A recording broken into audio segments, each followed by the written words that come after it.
ษาไว้ให้ดีเด้อ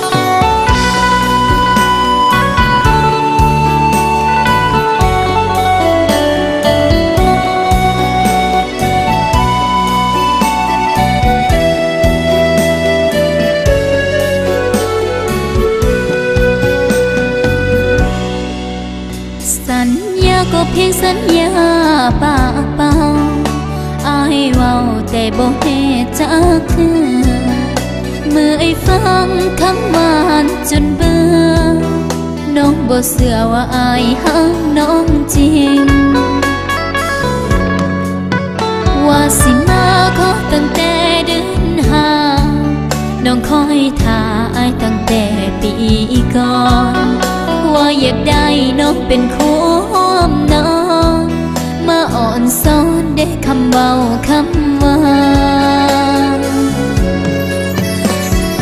หัวนี่บ่ได้หาน้องหูจักสันดานทุกอย่างหัวมีคนข้างๆยอมหลีกทางให้อายมีเขาน้องหัวนี่บ่จริงจังเพียงให้คำว่า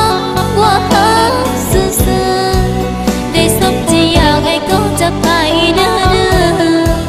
ปล่อยให้น้องถือคำมั่นสัญญา